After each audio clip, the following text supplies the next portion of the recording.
Bismillahirrahmanirrahim.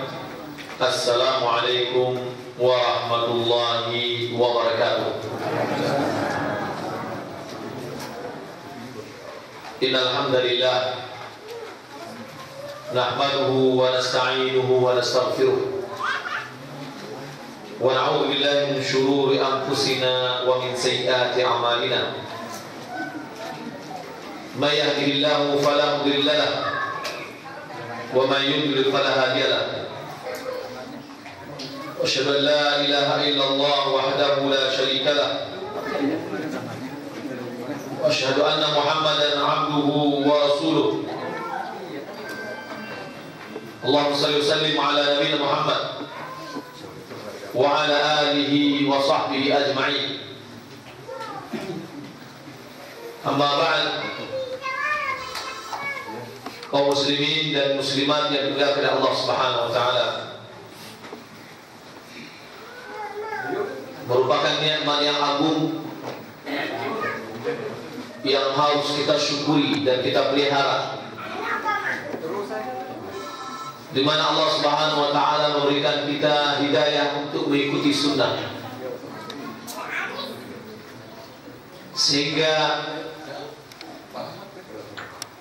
dengan sunnah ini kehidupan kita di dunia tertuntun dengan baik, beragama seperti yang diajarkan oleh Rasulullah SAW. Maka dengan nikmat sunnah ini adalah kita selalu konsisten menjaga dengan ilmu sampai akhir hayat kita.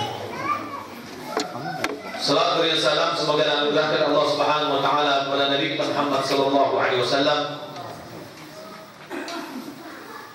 Allahumma shalli ala Muhammad wa ala ali Muhammad. Bapak dan ibu-ibu yang dimuliakan Allah Subhanahu wa taala, pada pertemuan kita hari ini, hari Rabu tanggal 4 Januari 2012,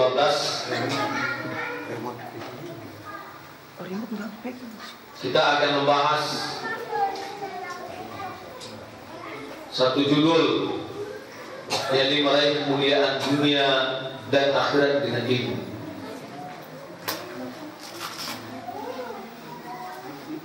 Perlu kita ketahui apa itu ilmu dan ilmu mana yang perlu kita cari,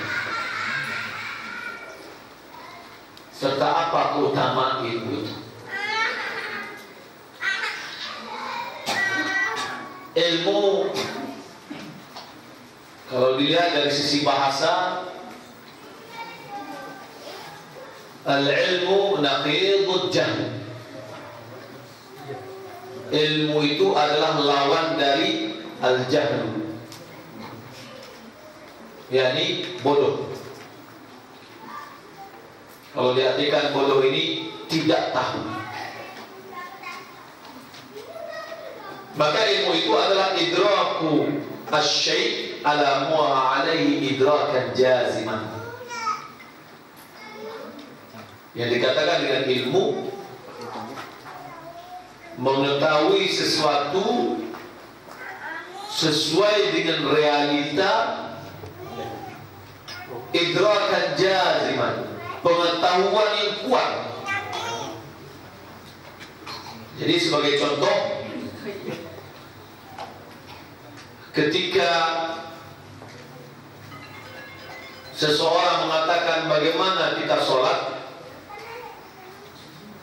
dia tahu apa itu sholat, tetapi tidak persis idrakan jaziman. Pengetahuannya masih samar-samar, belum dikatakan orang berilmu. Atau misalkan dia mendengar satu berita, lalu berita itu masih samar-samar, maka belum dikatakan berilmu dengan berita itu. Maka baru dikatakan ilmu itu adalah idraku syai' ala ma huwa alaihi idrakan jazim. Mengetahui sesuatu sesuai dengan realitanya dengan pengetahuan yang kuat. Sebaliknya, al-jahlu, ya, tidak tahu, wa idraku syai'in khilafu ma alaihi, mengetahui sesuatu, ya, berbeda dengan realita. Ya, maaf, al-jahlu itu ada idrak, tidak mengetahui, itu yang namanya jahlu. Akan tetapi jika dia mengetahui berbeda dengan apa yang disampaikan, berbeda dengan apa yang realita, itu namanya jahlul murakkab. Jahlul murakkab itu kalau diterjemahkan bodoh kodrat. Ditanya A, dijawabnya B. Kalau seseorang ditanya A, dia tidak tahu, berarti namanya bodoh, jahil. Tapi ketika ditanya A, dijawabnya B, itu adalah bodoh kodrat. Ya, mending nggak jawab. Kalau itu di dalam masalah pengetahuan, bagaimana dalam permasalahan agama?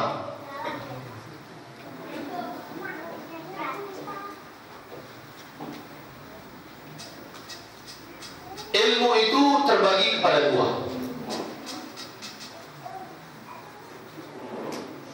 Ilmu yang syar'i,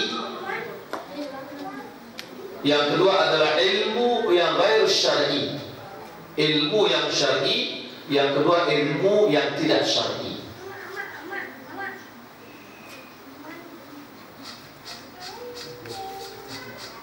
Maka yang dimaksud dengan ilmu syar'i, yang dimaksud pembahasan kita di sini adalah ilmu syar'i. Yani ilmu ma anzala Allah ala rasulih minal bayinat wal huda. Ilmu yang Allah turunkan kepada Rasulnya dalam bentuk penjelasan-penjelasan dan petunjuk-petunjuk. Yang mana ilmu itu terdapat di dalamnya ats-tsana wal madh, pujian dan sanjungan. Yani ilmu wahyu, mengetahui informasi tentang wahyu.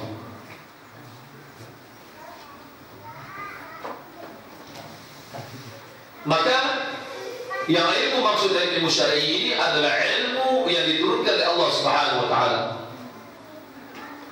Maka seluruh ilmu yang diturunkan oleh Allah, orang yang mengetahuinya terpuji, disanjung. Dan ilmu yang diturunkan oleh Allah ini tidak ada sedikit pun jeleknya. Semua yang ada di dalamnya semuanya adalah baik. Tidak ada sedikit pun di dalam ilmu yang diturunkan oleh Allah jelek. Apa dalilnya? Allah Subhanahu wa taala firman dalam surat Thaha,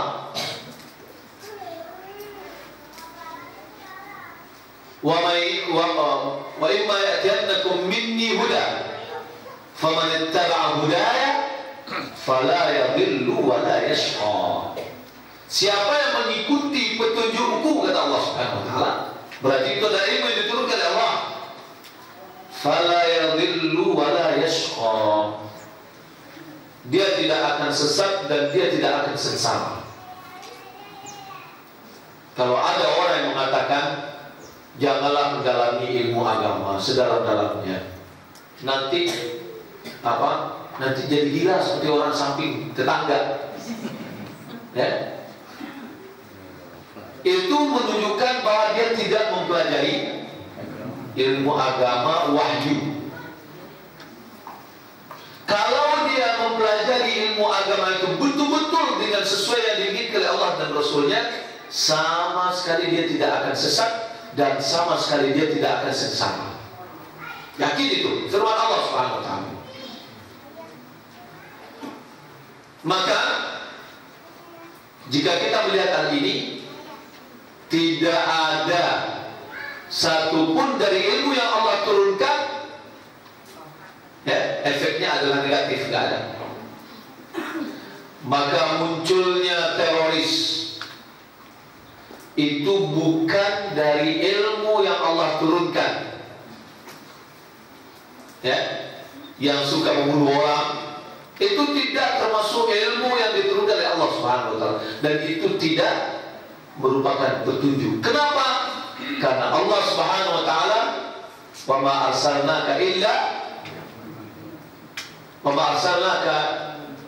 illa rahmatan lil alamin." Tidaklah aku mengutusmu kecuali untuk rahmatan lil alamin, perdamaian.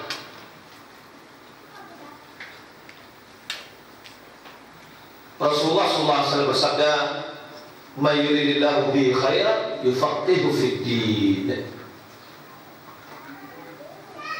Siapa yang Allah inginkan kebaikan pada dirinya, Allah akan memahamkan kepadanya agama. Apa artinya? Semakin kita mengetahui tentang agama, maka kita semakin baik. Semakin kita memahami agama ini, berarti Allah menginginkan kebaikan pada kita. Jika kita termasuk ingin menjadi orang yang diinginkan kebaikan pada diri kita, hendaklah kita ikut bahtera ilmu ini. Hendaklah kita ikut ke kelompok yang mempelajari ilmu agama.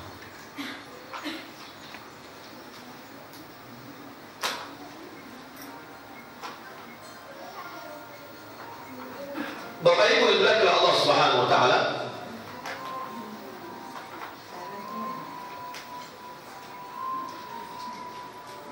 sesungguhnya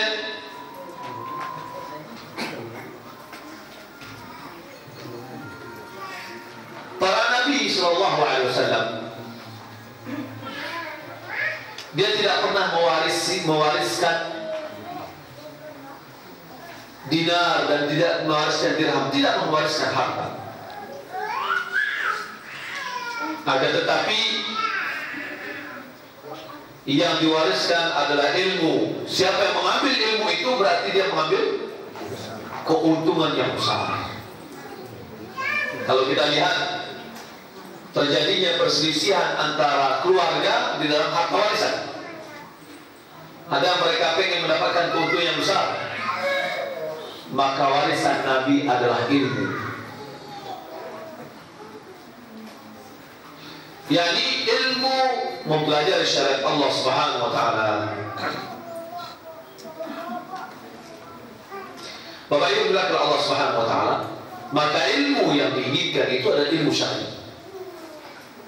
Semua ilmu syar'i tidak ada jeleknya, semuanya adalah baik. Ya. Kalau seandainya kita mendapatkan satu buah, sekarung buah, semua buah itu adalah baik, pasti kita akan pengen mengambil semuanya. Tapi ada yang jelek, ada yang baik, pasti kita akan mengambil yang baiknya saja. Maka ilmu agama kita yang berdasarkan Al-Quran dan Sunnah, semuanya adalah baik, tidak ada yang tidak baik. Bagaimana dengan ilmu yang tidak syar'i? Apakah boleh dipelajari? Boleh. Namun Nabi tidak mewariskan ilmu itu. Nabi diutus bukan untuk urusan dunia, tetapi adalah urusan bagaimana memudahkan dunia untuk akhirat.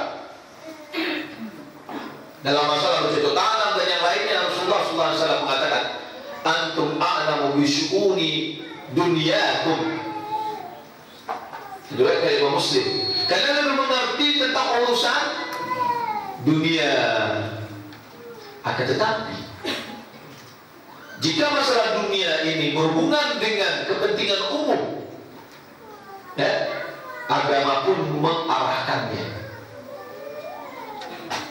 Kalau kita lihat ilmu pemerintahan, tidakkah agama mengajarkan? Mengajarkan bagaimana kita taat kepada pemerintah dan sah, tidak boleh memberontak.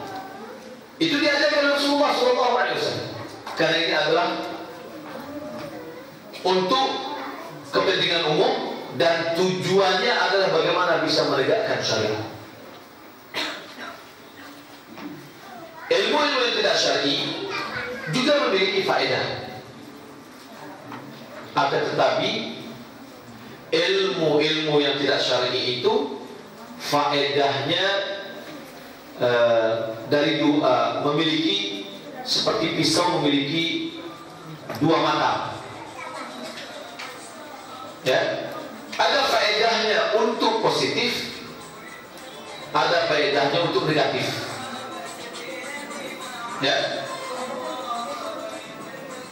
kapan faedahnya bisa menjadikan digolongkan suatu kebaikan? Apabila hal itu membantu kita untuk ketaatan kepada Allah Subhanahu wa taala, membantu kita untuk menolong agama Allah Subhanahu wa taala, dan bisa bermanfaat bagi hamba-hamba Allah yang lain, maka ilmu itu akan menjadi baik. Ya, apa saja, misalkan ilmu irigasi, ilmu pertanian, itu bermanfaat untuk kaum muslimin, bermanfaat untuk hamba Allah. Ya, maka berarti dilihat apa buah dari ilmu itu. Jika mengantar kepada ketaatan kepada Allah, mengantar untuk menolong agama Allah, mengantar untuk manfaat kaum muslimin dan tidak mendatangkan mudarat, tidak mendatangkan dosa, ada juga dia bermanfaat bagi kaum muslimin, ya, tapi mendatangkan dosa kepada Allah, maka itu tidak baik.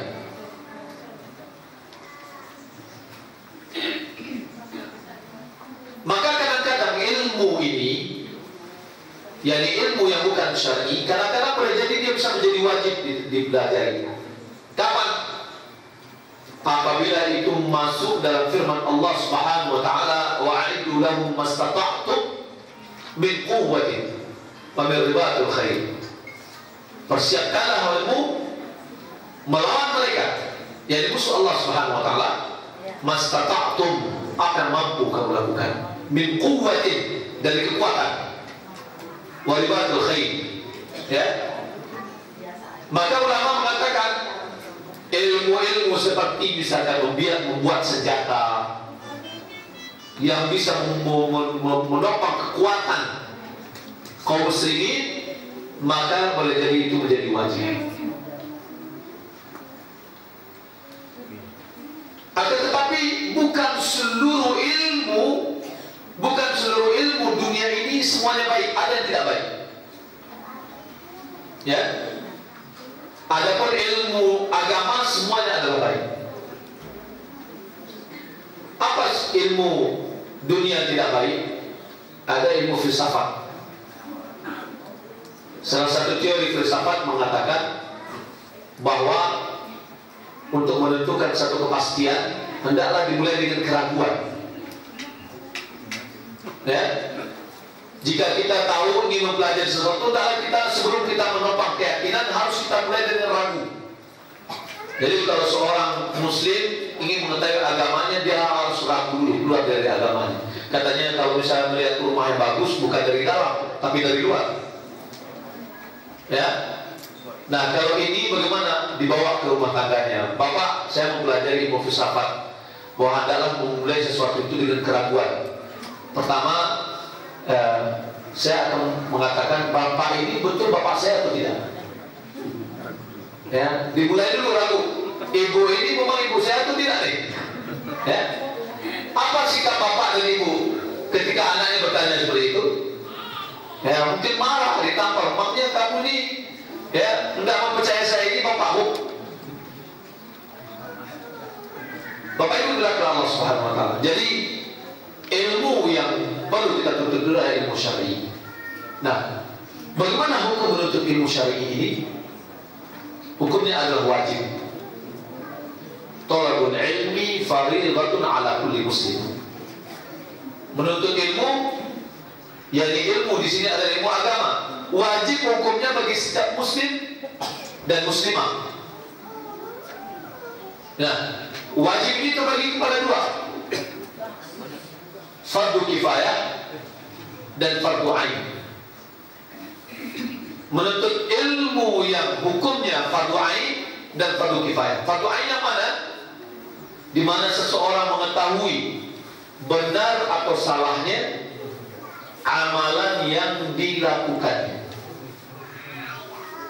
Berarti ilmu-ilmu yang berhubungan dengan ilmu-ilmu furud, ilmu-ilmu ibadah-ibadah yang mafruḍah, ibadah-ibadah yang wajib, sebagaimana sholat. Setiap individu muslim mesti mempelajari tentang sholat. Yang terkait dengan sholat seperti wudu, maka dia mesti mempelajari bagaimana cara wudu yang sempurna, taharahnya, bagaimana cara dia bersuci yang sempurna. Khusus ibu-ibu, ya, ibu-ibu, tentang masalah bersuci dari haid. Jika orang yang sudah mempelajari ilmu agama, seorang akhwat yang sudah mempelajari ilmu agama, dalam permasalahan haid pun masih bingung, ya, ada namanya istihadah, ada namanya masalah haid itu bergelombang, kadang-kadang 3 hari, kadang-kadang 6 hari, kadang-kadang 12 hari, kadang-kadang 15 hari. Bagaimana menyikapinya?